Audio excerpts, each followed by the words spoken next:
Rosie, Rosie.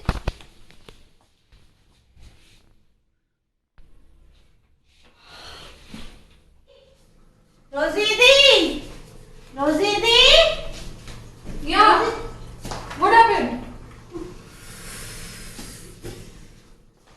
What happened?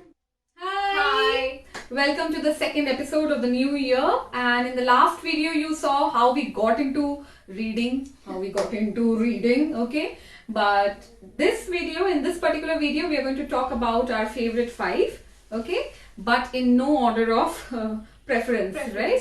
So it's not like that we like them in that order, but we just chose the 5 of them, and you have to trust us on this that we love them all. So we cannot really discriminate. We are just going to talk about the favorite 5 today. 5. Yeah, and the readers on our channel and the non-readers on our channel, everybody needs to pick up a book and read. Because that's our initiative this year on our channel, that we want all of you to start reading. Make you all readers. Right. Okay, so you will get a few ideas about a few titles that you need to go and get in the nearest bookstores. Okay, so shall we? Yeah, sure. Yeah. Okay, so let's get started with our first book for the series, and the name of the book is The Book Thief. Yes.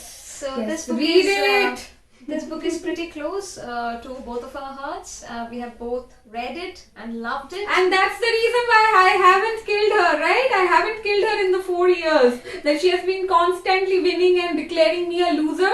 But she gave me this particular book, and that's why she's still alive and breathing and in front of you guys. Thank you. And now everybody watching this video will no longer be able to kill us because we have given you the name of this book. Right. So it's basically set in Germany during World War II. Right. And the narrator for this particular book is Death himself. Very unusual, and that's not a spoiler, guys, because this is something that you get to know from the blurb. This is something that you get to know on the very first page of the book.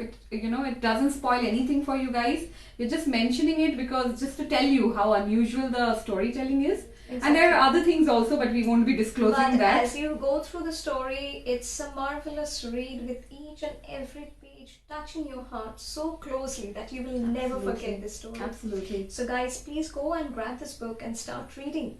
Right. And this is such a special book that it's not just for you to read. This is a book that you can gift people. I have been gifting it. Yes, I have been gifting it to all my close ones. Everybody who's close to me has this book basically. So this is a fantastic book to be read. This is a fantastic book to be gifted. And there's a movie on this also. There's a movie adaptation. I think it was released in 2013 most probably. Yeah, but you have to read the book. Please do read it. Yeah, Yes. do read the book before you watch the movie. Okay, so the second one on our list today is Sapiens, A Brief History of Humankind.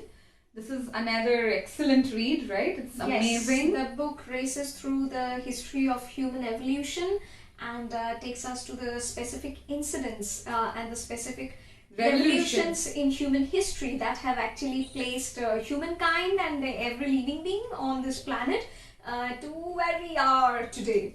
Where we are going to go. Perhaps you have a hint about that there. Kind of. Right.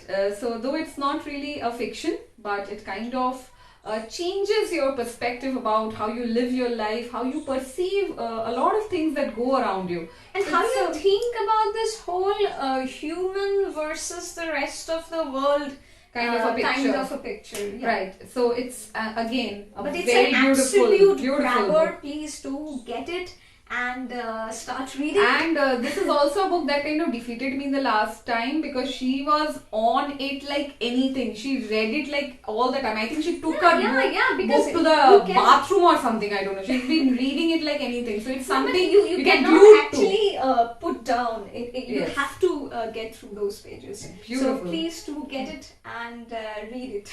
Again, you can give this also. yeah. Do that. Okay. Third book. Present the third I book. actually thought you were doing the countdown before starting. So the third book is The Room of One's Own by Virginia Woolf, right? Oh my god. I don't know how we are going to stop at 5. Okay guys, you're going to get very bored. Maybe we'll have a series of episodes on our favorites. this is again very, very close to our but again, hearts. coming back to the book that we were talking about, Right. A Room of One's Own is by Virginia Woolf, and it's a book about feminism on. It's a feminist reading. Yeah, yes. it is a feminist read.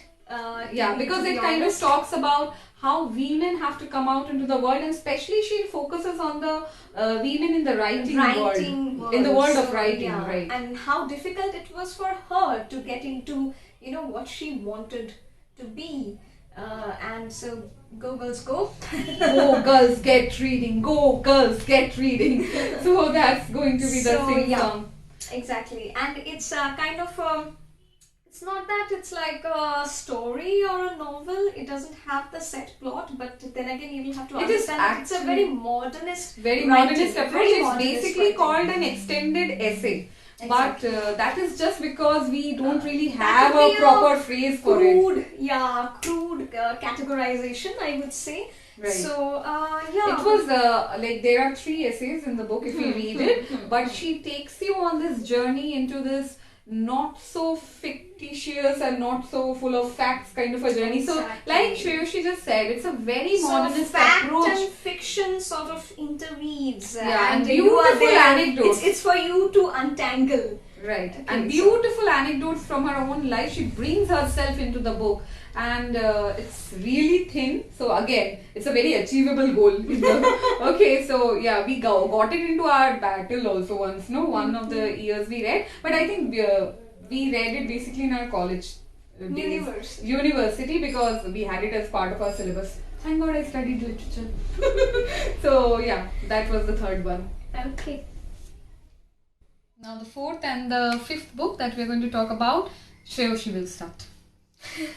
Okay, so both the writers are they belong to the Indian diaspora, and they are among the best. So the 4th one is written by Amitav Ghosh, and the name of the book is The Shadow Lines. Right. So takes us through different timelines and different countries, different conflicts. Talks about our roots. It talks about the rootlessness.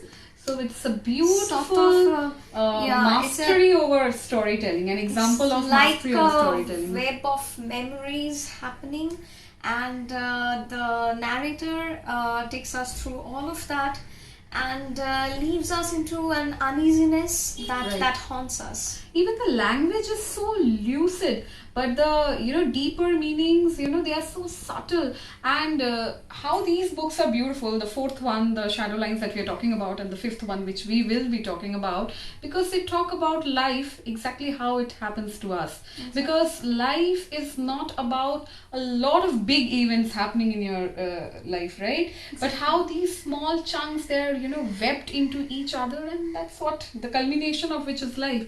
So it's beautiful, the various perspective on human emotions. And also, I like how it problematized the idea of identity on a political basis. So that was amazing. I had never thought about it that way. Yes, so, and when the book ends, you have a slight ache in your heart. You don't even know what exactly causes that pain in you. It's not really the conclusion of the story. It leaves you in with an uneasiness. It leaves you. So exactly. You cannot define it. You cannot. Put your finger over it. But it's there. Yes, and now the 5th one. The 5th one. It's by Jhumpa Lahiri. She's my all-time favorite.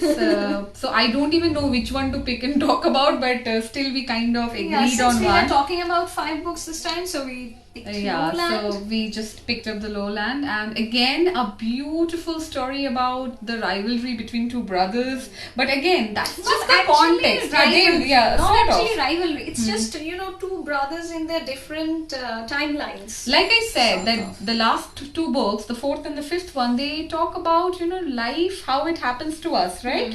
So here also I am just telling you the context, that maybe it talks about a rivalry between 2 brothers, but that's not what the story is about. Exactly. It is about the various emotions that we come across in our daily lives. So you will never have a problem in relating to these books. The beautiful characters, how it's fleshed out. Very lifelike. It has nothing to do with something larger than life, or something that extravagant. We might Might have not come come across all these characters. We just don't know, but we might have come across all these characters with their struggles, with their heartaches.